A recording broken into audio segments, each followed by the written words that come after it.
Good evening. You're watching the news at 7:30 on ATV. I'm Edna. And I'm Emily Su. Here's a look at tonight's top stories. LegCo panel denounces former ICAC Chief Timothy Tong, but pan-Democrats issue stronger alternative report.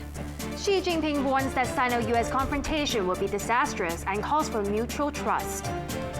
Brazil shell-shocked as they are soundly thrashed by Germany in World Cup semi-final.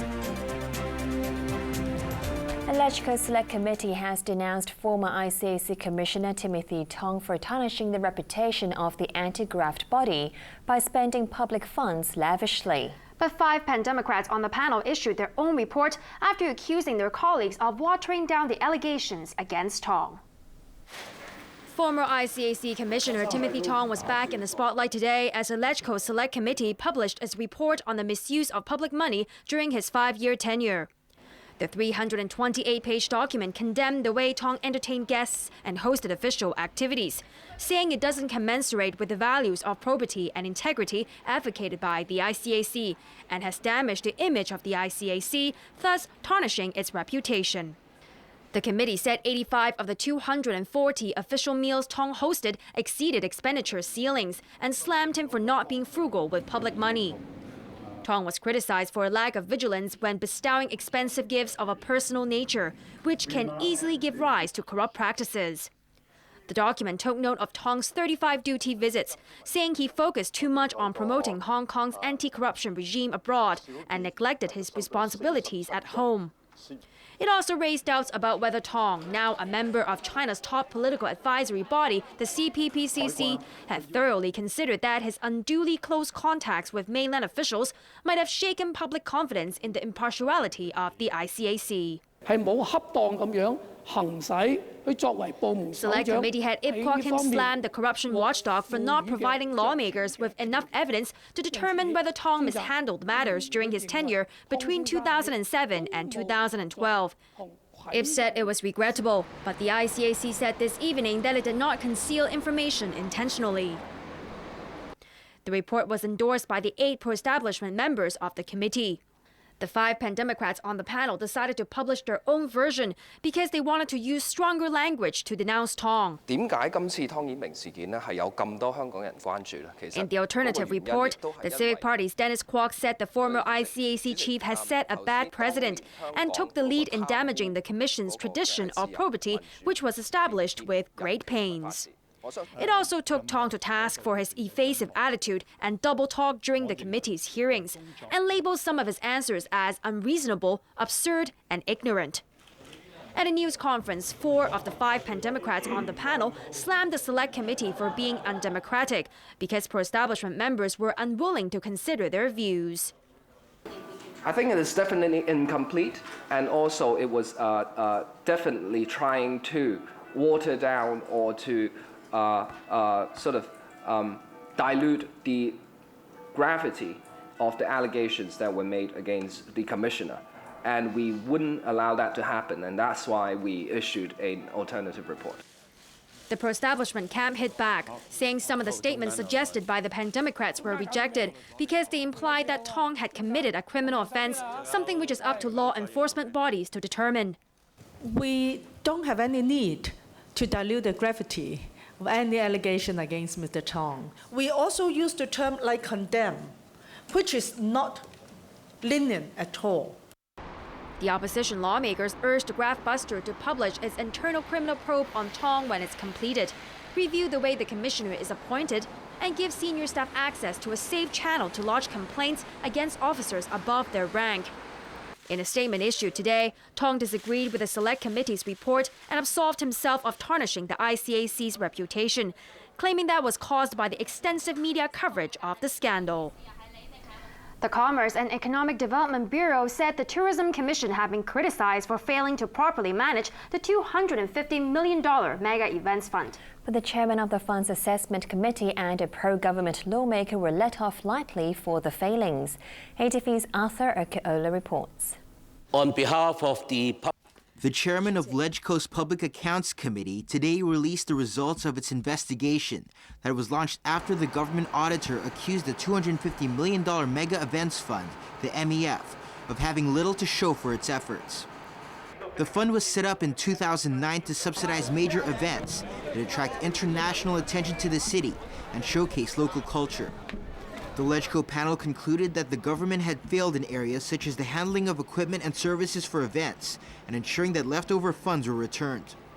The committee expresses grave dismay and found it inexcusable that the Commerce and Economic Development Bureau, the CEBDB, and the Tourism Commission of the CEBDB failed to ensure the compliance of the terms and conditions in the MEF funding agreements. The report also slammed the fund for not updating information when there were changes on spending and failing to keep adequate records, leading to the irregularities identified in the audit director's reports in April. And it lamented the lack of new blood in a key committee. The chairman, namely Jeffrey Leung, of the assessment committee, has taken up the office since the inception of the MEF in 2009, and only one of the 7 non-official members is a new member. The committee considers such stagnation in the membership of MEF Assessment Committee might not be conducive to the identification of new events. Lam promised to make improvements. The fund will actively look for mega events that is beneficial to Hong Kong in different aspects that will bring in tourists into Hong Kong, that would put Hong Kong name in the map of different countries. However, the report spared Lam of any liability, along with DAB lawmaker Chan Kam Lam, who heads the organizing committee of one of the fund's beneficiaries. The Dragon and Lion Dance Extravaganza, which received more than $5 million from the fund, was cited in the audit report for not providing proper accounting and exaggerating the number of jobs it created. I don't want to make any comment because everybody now already seen the report. And I think the mega fund, they should have give comment to the public because the PAC already make some recommendations. The committee insisted the two were not let off the hook, but its job was to focus more on the administration's role in the fund's mismanagement. They are not the controlling officers, and therefore, naturally, when the Public Accounts Committee is making our report, we would be directing our criticisms to the controlling officers. But in the course of doing so, it is all over the report that the failures of the controlling officers were borne out by the actions and inactions of both the Honourable Chan Kam Lam and the Honourable Jeffrey Lam. Yes, they do have failures to the extent that they have failed to return documents which are required under the agreement when they apply for the mega fund in the case of Mr. Chen, which he has actually given only in the last year. That is a situation which the controlling officers should have asked and demand. The committee also slammed the administration for not mentioning that the ICAC had recommended the government consider shutting down the fund in 2010, when it applied for $150 million from the Finance Committee 2 years later. Arthur Urquiola, ATV News. Pro-government legislators have defeated a motion of no confidence in Finance Committee Chairman Leung Was accused of breaching committee rules during a stormy debate on a government request for funds to redevelop the new territories. The deputy head of the Finance Committee, Emily Lau, presided over a meeting as lawmakers discussed a motion of no confidence in Chairman Leung. Radical lawmaker Leung Kwok-hung tabled the motion, accusing of violating committee rules during last month's heated debate on a government request for funds to get the controversial Northeast New Territories development off the ground. Pro-government lawmakers approved the $340 million application when called a vote at a time when most pan-Democrats had surrounded his desk to protest against the way he was handling the session. The denunciations continued today. Labour Party lawmaker Lee Cheuk-yan described Ng as a referee who made the wrong decisions. Civic Party lawmaker Kenneth Chan accused the chairman of defending the government and neglecting legislators. People Power's Raymond Chan didn't mince words. He charged is shallow, ignorant, cold-blooded, unfeeling and a disgrace to Hong Kong. Pro-establishment members jumped to the beleaguered chairman's defense. Lam Tai-fai said it's very unfair because Ng has been made the scapegoat when everyone is against the government. DAB chairman Tam Yu-chung said Ng was under pressure because of the chaos at last month's session. Ng admitted that he lacks experience and agreed that there's room for improvement, but he insisted that he stuck to the rules and procedure and said the accusations against him were regrettable. Pro-establishment lawmakers rallied around him and the motion was rejected by 32 votes to 22.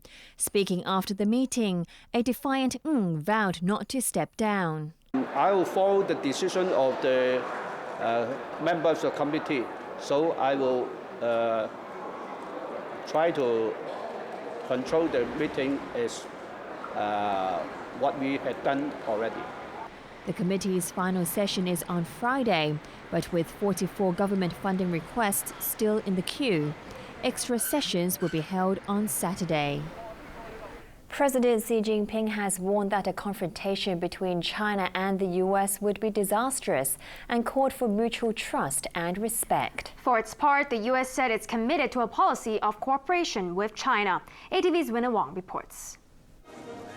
Much is at stake for the world's two biggest economies as the annual strategic and economic dialogue between China and the U.S. opened in Beijing this morning. President Xi Jinping launched the two-day meeting with a word of caution. China-U.S. confrontation to the two countries and to the world would definitely be a disaster, he warned. We should mutually respect and treat each other equally, respect the other's sovereignty and territorial integrity, and respect each other's choice of development path. The top American diplomat agreed. I can tell you that we are determined to choose the path of peace and prosperity and cooperation. And yes, even competition, but not conflict. Let me emphasize to you today, the United States does not seek to contain China. We welcome the emergence of a peaceful, stable, prosperous China that contributes to the stability and the development of the region and that chooses to play a responsible role in world affairs.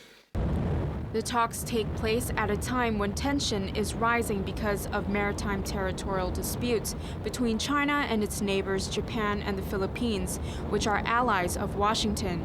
Discussions at this year's dialogue, the sixth so far, are also likely to touch on U.S. demands for a stronger yuan, cyber espionage, and North Korea's nuclear program.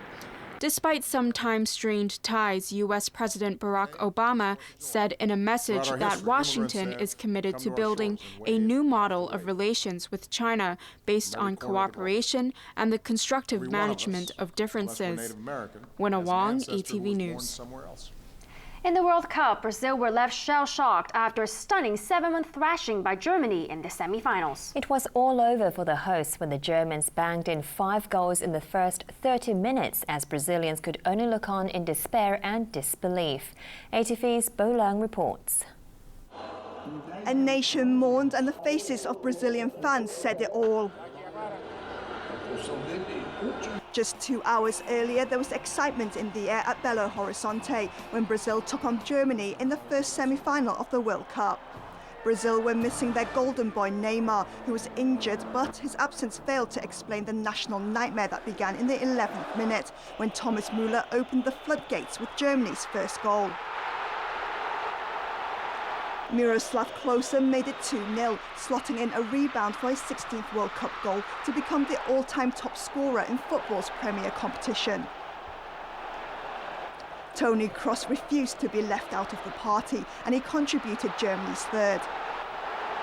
Kroos helped himself to a second goal 2 minutes later.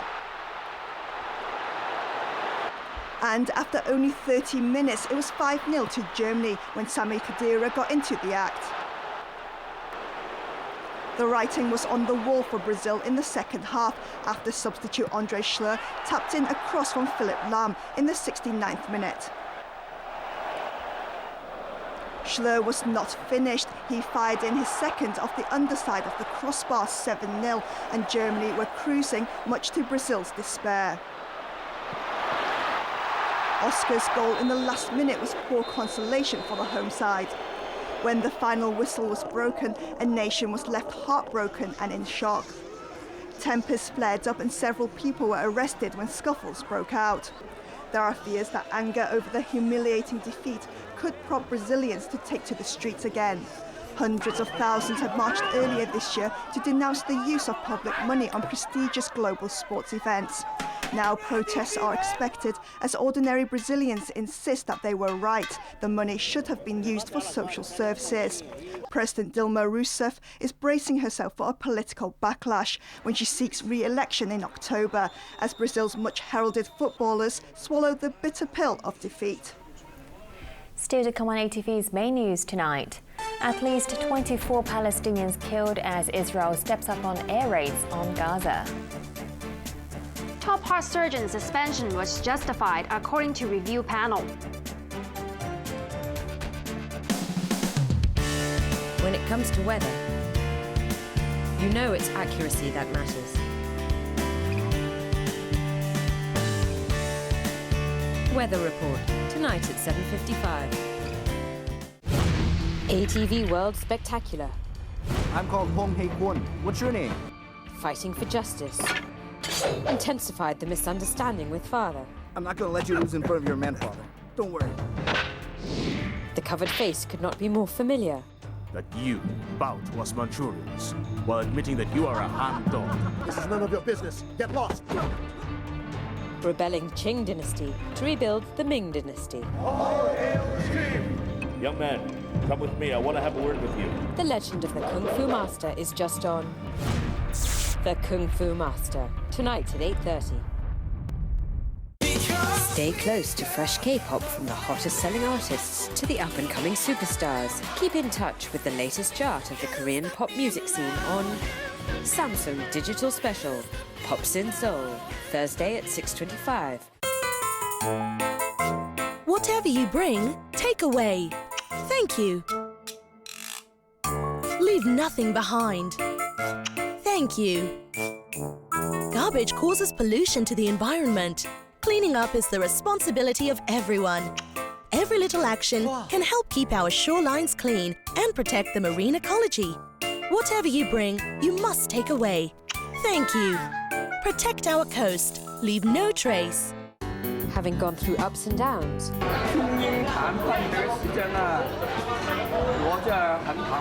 Hong Kong finally reunified with China. A new role that brings prosperity or anxiety. What's ahead in the future of Hong Kong? 所以呢，香港人参与国家的方方面面的事务，包括这个政治事务呢，是非常广泛而且深入的。Hong Kong, Hong Kong. Tomorrow night at 10:05. Want to promote your latest products on television? ATV's 2014 Ad Easy package is the right choice for you. Our promotion reaches as far as the Pearl River Delta region and southern China, and our price starts at just $68,000. Call 2992-8890 or our mainland hotline now.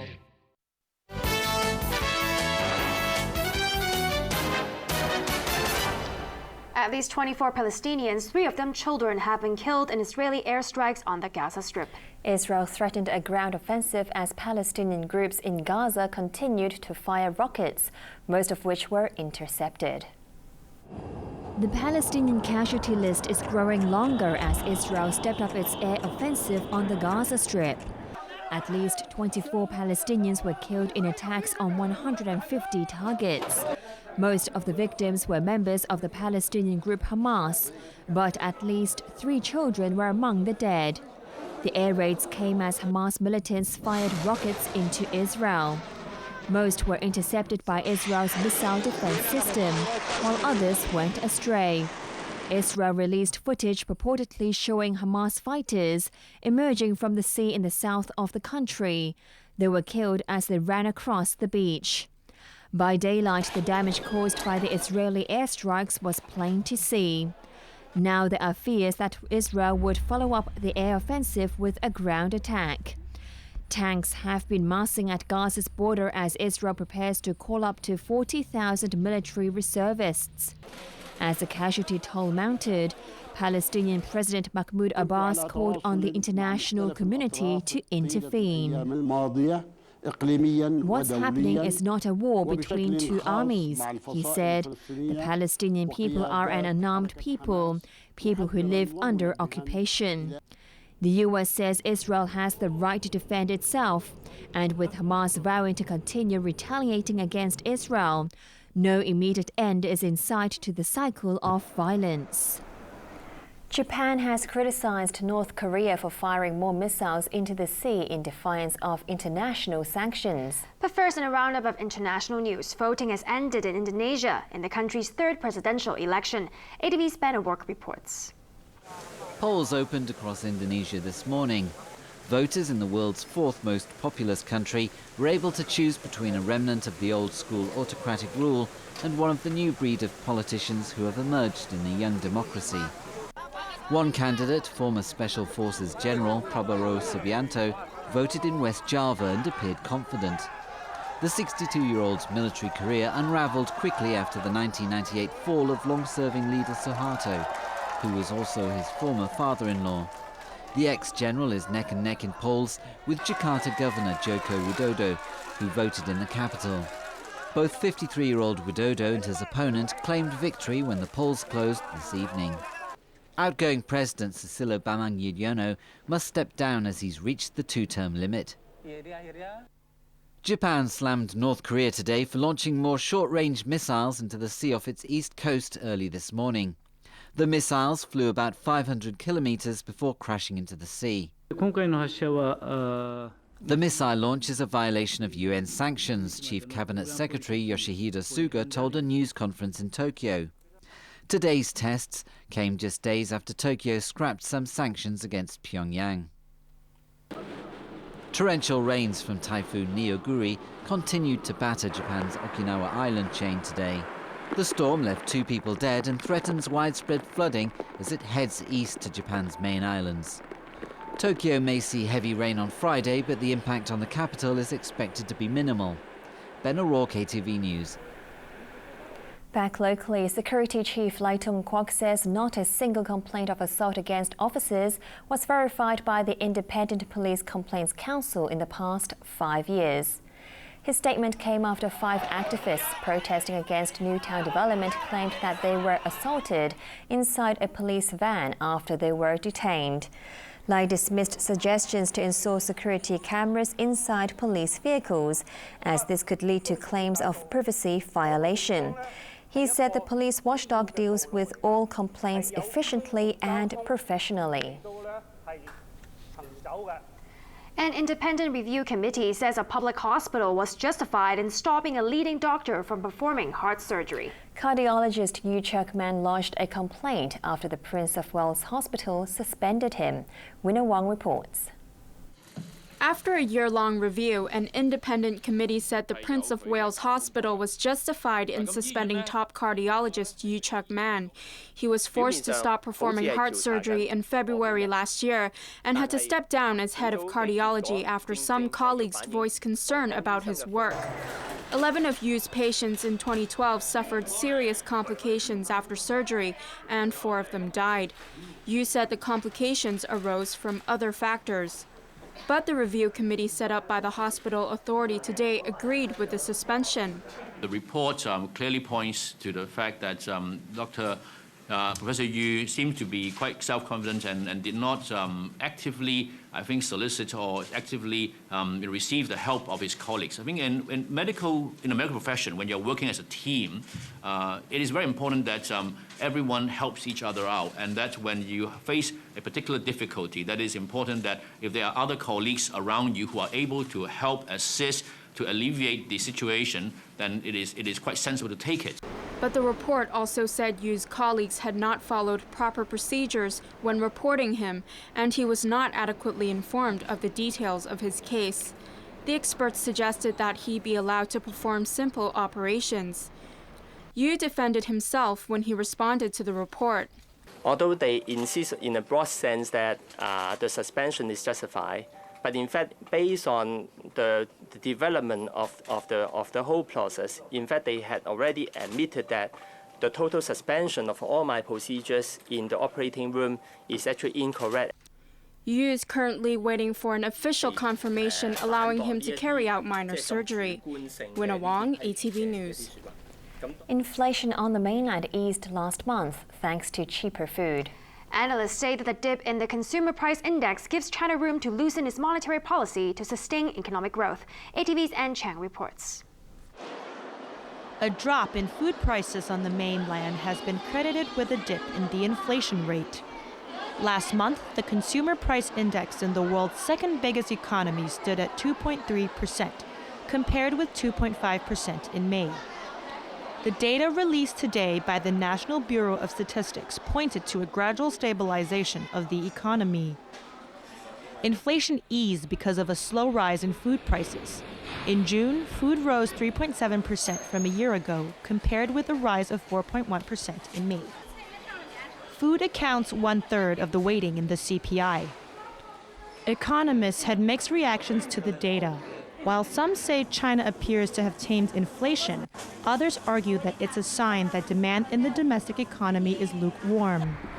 Inflation is currently below the full-year target of 3.5%, giving the central bank room to loosen monetary policy to encourage businesses to expand. The aim is to meet this year's targeted growth rate of 7.5%. By boosting domestic consumption, Beijing hopes to offset weak demand for its goods as global markets are still far from full recovery. Ann Chang, ATV News. Time now for the rest of the sports with Bo Lang. And the Tour de France is back on home ground. Indeed, and Marcel Kittel has won the 4th stage. And there's good news for defending champion Chris Froome, who was given the all-clear after a crash.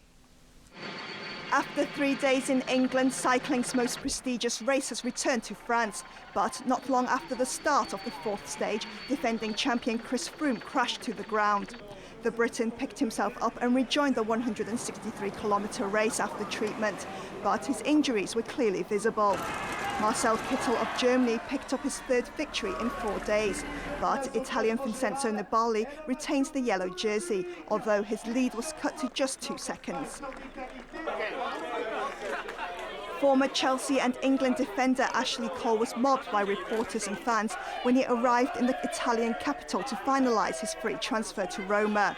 Cole signed a 2-year deal with the club and will earn $3 million a year. England cricket captain Alistair Cook is looking ahead to better days. His team have failed to win a test since last August, and he hasn't scored a test century in 24 innings. But Cook doesn't think that his responsibility as captain triggered his poor form, insisting that he's confident of getting it right in the 5-test series against India beginning today. A look at the weather before we go. There were isolated showers and thunderstorms today, and it was also very hot in the afternoon. Temperatures range from 28.4 to 33.4 degrees, while the relative humidity was between 64 and 85%. Winds were light to moderate coming in from the southwest. Let's check on the ultraviolet reading. The maximum recorded for the day was 12. Tomorrow's UV index will be around 11. Now for a look at the weather in the region. A little earlier, Typhoon Neoguri was about 350 kilometers west of Kagoshima. It is expected to move northeast or east-northeast at about 25 kilometers per hour in the direction of Kyushu. And now the satellite images. It is generally fine over southeastern China. Here's what we can expect over the next few days. Mainly cloudy with a few showers tomorrow, but there will be some sunny spells. Temperatures will range from 28 to 33 degrees, staying hot with a few showers in the following couple of days. Here are the latest pollution readings under the Air Quality Health Index. General stations are at 5 to 7, meaning the health risk is moderate to high. Roadside levels are at 6 and the health risk is moderate. Finally, here's the weather around the world.